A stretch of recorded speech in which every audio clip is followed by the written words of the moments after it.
സ്വന്തം അമ്മയെ ഭാര്യ മർദ്ദിക്കുന്നതിന്റെ വീഡിയോ മൊബൈലിൽ പകർത്തി. ആ വീഡിയോ ഇപ്പോൾ സോഷ്യൽ മീഡിയയിൽ വൈറലാണ്. പിന്നാലെ സംഭവവുമായി ബന്ധപ്പെട്ട് വന്ന വാർത്തകൾ കണ്ട് കേരളക്കരയൊട്ടാകെ അമ്പരന്നു.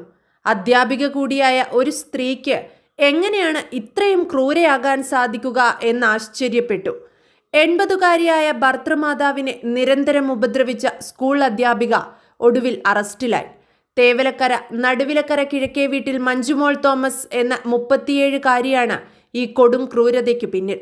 ബുധനാഴ്ച വൈകിട്ട് ഇവരുടെ മർദ്ദനമേറ്റ ഭർത്തൃമാതാവ് ഏലിയമ്മ വർഗീസ് ചവറ സാമൂഹ്യാരോഗ്യ കേന്ദ്രത്തിൽ ചികിത്സ തേടി.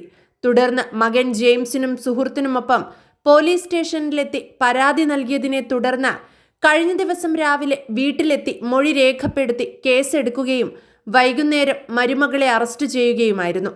പരാതി നൽകിയ ശേഷം തിരിച്ചെത്തിയ ഏലിയാമ്മയെ മരുമകൾ വീട്ടിൽ കയറ്റാത്തതിനെ തുടർന്ന് പോലീസ് എത്തിയാണ് വീടിനുള്ളിൽ പ്രവേശിപ്പിച്ചത്. കൈകാലുകൾക്ക് മുറിവേറ്റിട്ടുണ്ട്. ആയുധങ്ങൾ ഉപയോഗിച്ചും അല്ലാതെയും ഉപദ്രവിച്ചതായാണ് പോലീസ് പറയുന്നത്. 1 വർഷം മുൻപ് ഏലിയാമ്മയെ മർദ്ദിച്ച് നിലത്ത് തള്ളിയിടുന്ന ദൃശ്യങ്ങൾ മഞ്ജുമോളുടെ ഭർത്താവ് ജെയിംസ് വീഡിയോയിൽ പകർത്തിയത് 2 ദിവസങ്ങൾക്ക് മുൻപ് സമൂഹ മാധ്യമങ്ങളിൽ പ്രചരിച്ചു. നേരത്തെ ഈ ദൃശ്യം പോലീസിന്റെ ശ്രദ്ധയിൽപ്പെട്ടെങ്കിലും അമ്മയ്ക്കും മകനും പരാതിയില്ലെന്നറിയിച്ചതിനെ തുടർന്ന് കേസ് എടുക്കാതിരിക്കുകയായിരുന്നു. എന്നാൽ പിന്നീടും പലതവണ ഇവർക്ക് മർദ്ദനമേറ്റതായി സമീപവാസികൾ തന്നെ പറയുന്നു. ചവറയിലെ സ്വകാര്യ സ്കൂളിൽ അധ്യാപികയായ മഞ്ജുമോൾ അവരുടെ മക്കളായ ചെറിയ കുഞ്ഞുങ്ങളുടെ മുന്നിൽ വച്ചാണ് സ്ഥിരമായി ഭർത്താവിൻ്റെ അമ്മയെ മർദ്ദിച്ചുകൊണ്ടിരുന്നത്. വേണ്ട ജെയിംസേ, ഒരു വഴക്കുണ്ടാക്കേണ്ട, വിട്ടേക്ക് എന്ന് തളർന്ന സ്വരത്തിൽ പ്രായമായ ആ അമ്മ പറയുന്നത് വീഡിയോയിൽ നിന്ന് കാണാം. മഞ്ജു തോമസിന്റെ പേരിൽ വധശ്രമം ഉൾപ്പെടെയുള്ള കുറ്റം ചുമത്തിയിട്ടുണ്ട്. കഴിഞ്ഞ 6.5 വർഷമായി ഇവർ ഭർത്തൃമാതാവിനെ അതിക്രൂരമായി മർദ്ദിക്കാൻ തുടങ്ങിയിട്ട്. മർദ്ദനം തടുക്കുകയോ അതുമല്ലെങ്കിൽ എന്തെങ്കിലും ചോദിക്കുകയോ ചെയ്താൽ ഭർത്താവായ ജെയിംസിനെയും മർദ്ദിക്കും.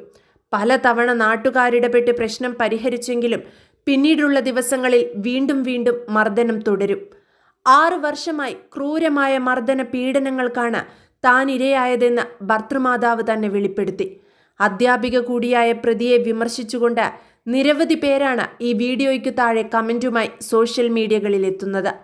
എന്തൊരു ദ്രോഹമാണിതൊക്കെ! നന്നായി നോക്കേണ്ട സമയത്ത് ഇങ്ങനെ ദ്രോഹിക്കുന്നു. ഈ കൊച്ചു കുരുന്നുകളുടെ മനസ്സിൽ വിഷം കുത്തിവെച്ച് വളർത്തുന്നു. അവരുടെ മേൽവിലാസം തരൂ, ഞങ്ങൾ ദത്തെടുത്തോളാം എന്നിങ്ങനെ പോകുന്നു കമന്റുകൾ.